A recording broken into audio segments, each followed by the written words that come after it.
2009 through 2016 Audi A4 with a 2-liter turbo TSfI engine spark plug replacement. I'm Brian Esser from How to Automotive. I'm going to walk you through the steps of replacing the spark plugs. To get started, we're going to remove the top engine cover here. So you're just going to grab it in the corners and lift up and then pull it out and set aside. After we get the top engine cover off, our next step is going to be to get this wire loom off right here that's mounted to all the coils. We need to remove the T30 Torx bolt right here in the center. So I've recently invested in the Milwaukee M12 series ratchets. These work great for removing fasteners like this. So after getting the Torx screw removed, the next step is to unplug the coils. And the way you do that is you push the connector in towards the coil and then squeeze a little tab straight back and then pull the connector off.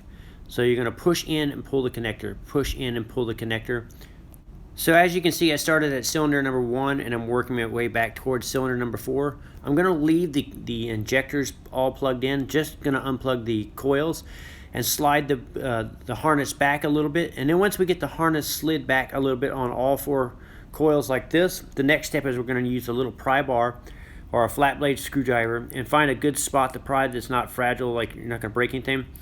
So I'm using the little pivot points here. Probably going to switch over to a bigger pry bar to get to these coils back here. So with a bigger pry bar, I find a good pivot point and then pry up on it, just lightly pry up. Once you get it popped up, they'll come out the rest of the way by hand. So just finding a spot to pry is the key. Once you have all 4 coils pried up a little bit, then you can start lifting them up higher and pushing the harness back. And as the higher you get the coil up, the harness will free up. So what I'm doing is I'm pulling the coils up and pulling the harness back. Pull the coils up and pull the harness back. And eventually you'll get them all to come off and clear. So once you get them all cleared, you can go ahead and pull the coils out and set them aside for now. So once you get all the coils out, what I like to do is take a look down the cylinder tubes here and make sure that the valve cover is not leaking oil down into the tubes and they're not full of oil. If they are full of oil, then you're going to have to remove the valve cover and replace the seals and gaskets. But if yours are in good shape like mine are, we can go ahead and proceed by removing the spark plug. So you're going to need a standard 5/8 socket and about a 10-inch extension here or so. And then I use a standard ratchet like this. And what I do is I break all these spark plugs free by hand with the ratchet. And then once I get them broken free, I switch over to my Milwaukee M12 ratchet here. And I use the trigger lightly and slowly extract the spark plugs from the tube. I don't rip the trigger on it and pull, because I don't want to risk pulling threads. Having this ratchet has been a tremendous time saver for me. If you guys haven't seen these, I recommend you check them out.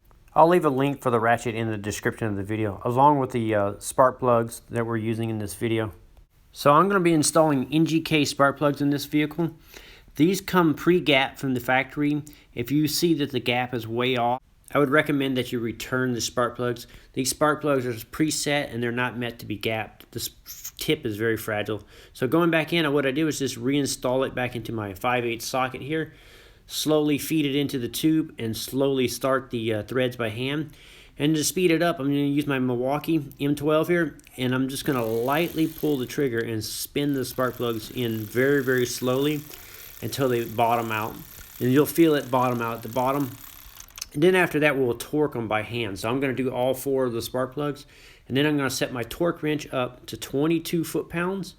And I'm going to torque the spark plug. So I'm going to start at cylinder number 1 and work my way all the way down to cylinder number 4, installing the plugs and torquing them with my torque wrench to 22 foot-pounds. So when I'm torquing these spark plugs, I put even pressure. So I'll run it in until you can feel it coming up towards the torque.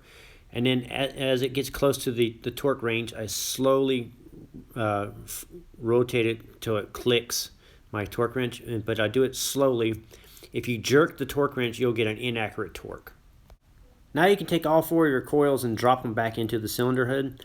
And then what I do is lift the coils up and the harness up at the same time. And I'll start lining up the connectors with the coils.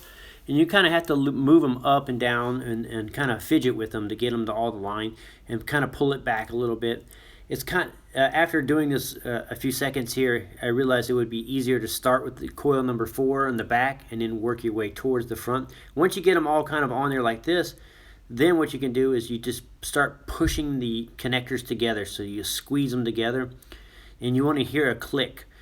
So when you squeeze them together, you want to make sure that they click. Once you got them all in, then you just push them all down with your hand like this. You'll feel the coil bottom out and fully seat into the cylinder head. And then after that, I just double check again, going back over my connectors. If you look at the connectors, you can see if there's a gap or not. If this one has a little bit of a gap, so I'm going to pull it in a little tighter and make sure you hear that click. And then once I'm satisfied that all of them are plugged in right, I'll go ahead and put the T30 Torx bolt in and tighten it back up. After that, we can go ahead and reinstall our top engine cover. So you just line it back up like this and push it down until it locks into place. And that'll complete the job of replacing the spark plugs on a 2009 through 2016 Audi A4. I will link up all the parts and tools that I use in this video in the description. I'm Brian Essick from How To Automotive. I'd like to thank you guys for watching my videos, encourage you to subscribe, invite you to head over to the howtoautomotive.com website for more valuable videos like this, and I'd like to thank you again for watching.